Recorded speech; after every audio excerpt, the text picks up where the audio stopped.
ఈ అబ్బాయి శ్రీపతి 2020లో కోవిడ్ ముందు ఫస్ట్ తను కాంపిటేటివ్ ఫీల్డ్లోకి అడుగుపెట్టిన సందర్భంలో గ్రూప్ 2 కోచింగ్ నేను ప్రారంభించినప్పుడు ఇక్కడ విజయనగరంలో ఫస్ట్ నా దగ్గరికి రావడం జరిగింది. కిందన కూర్చొని క్లాస్ వినేవాడు. తనలో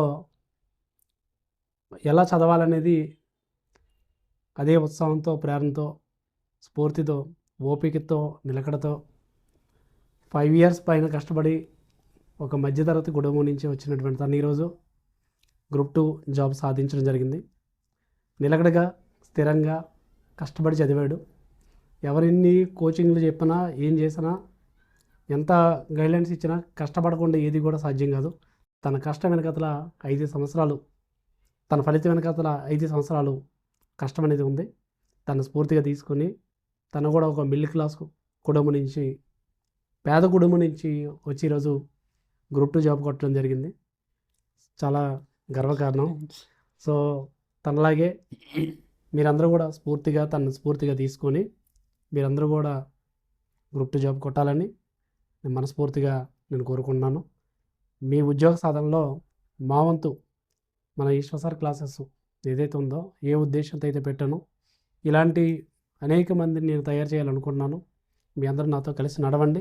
ఖచ్చితంగా మీరు కూడా తను ఈరోజు ఏదైతే కళని సాకారం చేసుకున్నాడో, ఈరోజు గర్వంగా వాళ్ళ తల్లిదండ్రులు ఈరోజు చెప్పుకోగలుగుతున్నారో, ఆ ఆనందం కూడా మీరు కూడా మీ కుటుంబంలోని మీ తల్లిదండ్రులు కూడా ఆ అవకాశాన్ని ఇవ్వాల్సిందే కోరుతున్నాను. ఆల్ ది బెస్ట్ అమ్మా. నెక్స్ట్ గ్రూప్ 1 కొట్టాలని కోరుకుంటున్నాను. నువ్వు ఎంతోమందికి స్ఫూర్తిగా నిలిచావో. సో మన విజయనగరం, శ్రీకాకుళం వంటి ఉత్తరాంధ్ర ప్రాంతం ఎంతో వెనుకబడి ఉంది. నీలాంటి నిరుద్యోగులు చాలామంది ఉన్నారు. ఈరోజు వాళ్ళందరికీ కూడా నువ్వు ఒక మంచి ఉద్యోగం సాధించి ఆదర్శంగా నిలిచావు. All the best. God bless you. నువ్వు నెక్స్ట్ గ్రూప్ 1 కూడా కొట్టాలని, సో నా ఎంతో సహకారం కూడా నీకు అందించడానికి సిద్ధంగా ఉన్నానని చెప్తున్నాను. గర్వంగా ఉంది. God bless you.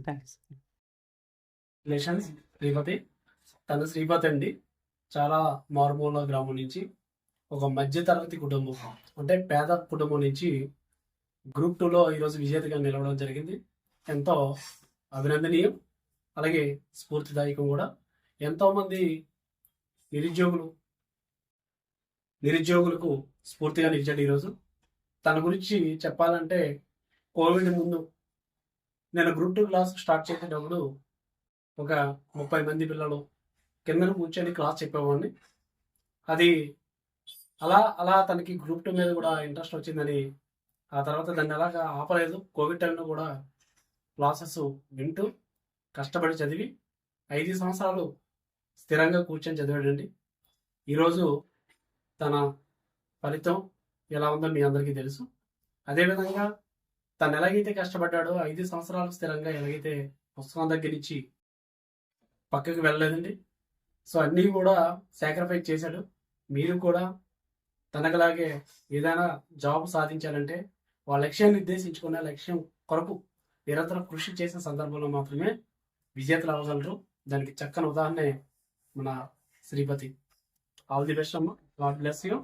సో చూసారు కదా అండి, ఏమైనా మాట్లాడతావా? ఒక చిన్న మాట అయినా, బాగా సిగ్గు ఎక్కువ, అస్సలు చూసారు కదా మొహాటం, అస్సలు మాట కూడా రావట్లేదు, షివరింగ్ వచ్చేస్తుంది. అందుకే పట్టుకొని మాట్లాడుతున్నాను. ఓకే, ఈరోజు కొత్త జీవితంలో అడుగుపెట్టాడు, మంచి భవిష్యత్తు కూడా పొందాడు.